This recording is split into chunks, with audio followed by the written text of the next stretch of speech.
Welcome to the Burton Ballers. Ain't got no time for no stallers, yeah. We are the risers, we're not the fallers. Our channel is growing wider and taller. Yeah, we're here to give you the news about your dear beloved Blues, yeah. So if you like this YouTube channel, like, subscribe and turn on that bell. Yeah.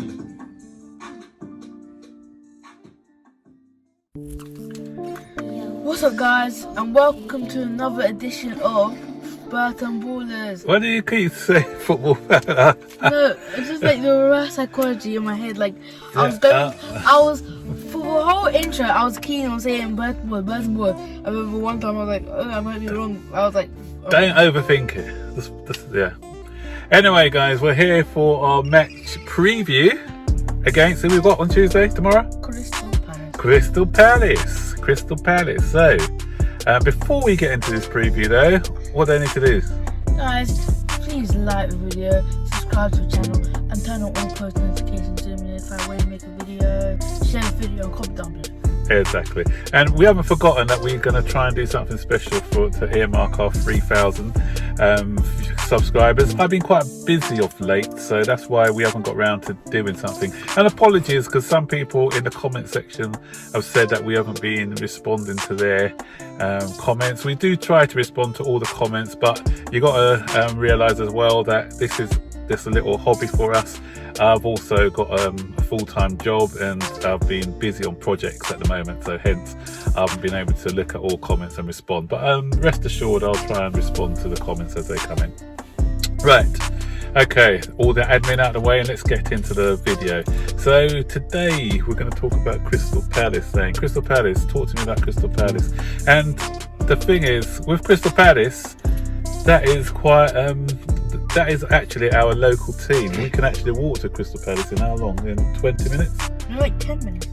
It's just down at 50. Fast, yeah. If you're walking fast, 10 to 15 minutes, we can get down to Crystal Palace's ground. So that is actually our local ground. But luckily, we didn't end up supporting them. We ended up supporting the right team, the only team in London, the blue team of London. Yeah. So this is one of the games that I want to win more than most. And of late, Zane, Crystal Palace have been a bit of a hoodoo team. Not at Selhurst Park, actually. At Selhurst Park, we've got quite a good...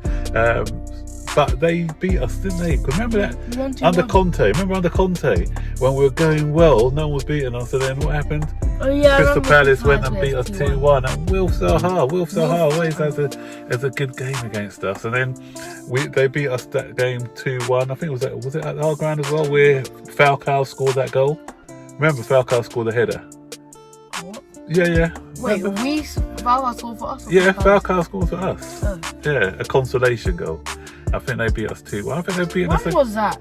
Like 2 years ago? Yeah, when Falcao was with us, about 4 years ago. And then they beat us that time, didn't they? When Bakayoko scored for us. Remember, at the 2-1. Again, it was 2-1. So it was a and then we beat them 2-1 as well. Yeah, and then we beat them 2-1. So there's 2-1s going around at the moment. But wait, hold on. What's 2 plus 1? Oh no, don't start that again. Don't start that again. Yeah, but we beat them this season already. So, but off late. How much? 2-1. Was it 2-1? No, it wasn't 2-1, was it? 2-0. I think it was 2-0. And that's where Zaha, is he? Where is he? Has he come out of Reece James's pocket yet? That's when Reece James had Zaha firmly in his pocket. Because we were linked with Zaha then, but Reece James had a fantastic game that day and kept Zaha quiet. Zaha, there's touch and go whether it will be fit or not, because he played the other game and he was hobbling a bit towards the end. But hopefully, if Reece James does play in this game, that again, he'll keep Zaha where he belongs firmly in his pocket. So we don't want... Hopefully he had his zip on it. That's it. We don't want Zaha coming up and spoiling it again. Because Crystal Palace, the last 3 games, they've been pretty awful, really. They lost to Liverpool 4-0. And they lost to Burnley 1-0. And I saw them against Leicester the other day, and their defending was shocking. They kept a high line, so hopefully they play a high line against us. I bet they don't. I bet they'll drop back and play the 2 banks of 4. But in that game, they played a really high line against them. And Vardy got back into, and it was that Saka passed it straight to Vardy, didn't he? That awful pass to Vardy. And really, Leicester could have won 4 or 5 in that game. Although Crystal Palace had 1 or 2 chances, so we've got to be careful. They do create chances, and they are dangerous at set plays as well. So we do need to be careful against them. Not because they're going through a run of bad form. That doesn't do anything. Remember Bournemouth? They were going through bad form when they beat us. West Ham. So we shouldn't take them for granted. You know which little team I fear the most? Is that? Newcastle. Why? Because you have to see them play. Even though they drew 2-2 to West Ham, but the play was. They're coming after the lockdown. They've looked quite good actually, but we haven't got them again now, so we don't have to worry about Newcastle. And they beat us anyway, didn't they? That last minute goal. Remember that last minute header, right? It was 0-0 up onto the 93rd minute, and then they beat us. Couldn't believe that game. We've just lost to so many of the little teams, haven't we? So that's why I'm not confident, because Bournemouth, who haven't had they've only had 2 away wins or 1 away win all season. Who was that against? Yeah, you got it, us. West Ham, who've been poor. No, 2. I think against Arsenal. They drew or something. They drew, but they didn't win. So they picked up points. Yeah, we've got the double. Well, West Ham got the double over us. So we have 2 hammers. Yeah, that's what I'm saying. So it's not great against the lower teams. They hammered us twice, and we have 2 hammers. Yeah. So I'm hoping that, because Palace have got nothing to play for, have they? They really, let's face it, they can't get relegated, and because of their last 3 results, actually before their last, because they won the first game after lockdown, they're actually 6 points behind us, albeit that we had a game in hand. But since then, they've fallen off a lot by losing their next 3 games, so they can't realistically get into. They can, or mathematically, but realistically, I can't see them getting into Europe. They can't get relegated, so they got nothing left to play it's for. Mathematical, but they can't get relegated. No. So does that make them more dangerous or a bit more relaxed, because they haven't got anything to? But why would that make them more dangerous? Because they can play relaxed football. They can play a bit more relaxed football. Yeah. But I'm hoping that their energy levels are not there, because if their energy levels are there and they're playing, yeah. So we got to be on our guard, because we seem to have 1 good game, then 1 bad game. We're so inconsistent. We played really well against Watford, so we can't undo that hard work by putting in a below par performance against Crystal Palace. It's another London derby, so we don't have to travel far. So I'm just hoping that the guys will be really on top of their game. Wait, so we're away? Imagine you just snuck into Crystal Palace ground.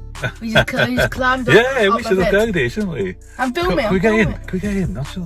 Yeah, if there'll 2 of us going. If 2 of us just try and sneak in, I'm sure that you can just pretend to be what can we players, be? What can we be? Football players? Yeah, can we have mascots? I can be a mascot.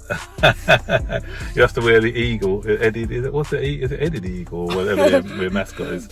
Yeah, I could be Stanford the Lion, and you could be the Crystal Palace mascot. I'm going that way, maybe. Yes. Just fly over. Right, I'm going on to Frank's press conference as well. In Frank's press conference, he's we got no Kante. Kante picked up that hamstring injury, so he's going to be out. Maybe he may be out for the Sheffield United game as well. And we also know that we've got no Kovacic. Kovacic is injured. So, but what's the thing is as well? What's happened to Jorginho? Because Jorginho, since he's come back, we don't know. Since he's come back from suspension, he hasn't featured. He hasn't even been on as a substitute. He's preferred to put Billy Gilmore ahead of him. So I reckon there's something behind the scenes that has been going on between them, because when he was, someone asked him about Jorginho today in the press conference, and he wasn't drawn to it. He said, "What's going on?" He said, "It's a personal." It's a personal issue, so he's not going to tell the press about it, and he's going to pick the team on who he feels is going to be the best for the team. So he kind of what he was skirting around it. So I reckon that there's something what's gone on between the two of them. I don't know what, but there must be something, because there's the fact that he's put Billy Gilmore on ahead of him in 2 games. He said it was a personal issue. He said it's personal. He's not going to go into why Jorginho hasn't been playing. So he's quite coy on the matter. So it'll be interesting to see. If Jorginho comes back tomorrow, then we can maybe say, yeah, it's all been sorted. But if Gilmour is playing ahead of Jorginho tomorrow, then we know that something serious is happening and he's probably going to be leaving us at the end of the season. So it'll be, yeah. It's not really based on like personal issues though.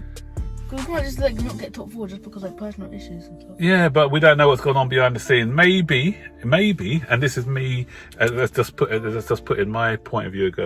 What may have happened is that he may have been tapped up by Sarri at Juventus, and behind the scenes he has expressed a wish to go to Juventus. And Frank Lampard might have said, "I only want players to play for me who are 100% committed to the cause." That could be it. I don't know. Yeah, I'm just. But if someone wants to go to a club, doesn't mean like they're not committed to it. But what he may have been doing is talking behind the back and not being upfront with the management or something like that. I don't know. But we could only just speculate. But it's my theory. But I could be totally off the mark.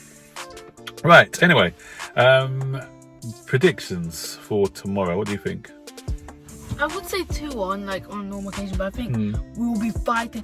Like the thing is, like the last game, like against West Ham, we were like fighting, but like we needed third and we needed to secure top 4. But now we're actually fighting for top 4 because like if we lose and Man United win and they're on good form at the moment, they go above us. So we're actually like, I feel like we need to win 2-0 and we will. Yeah, and the good thing.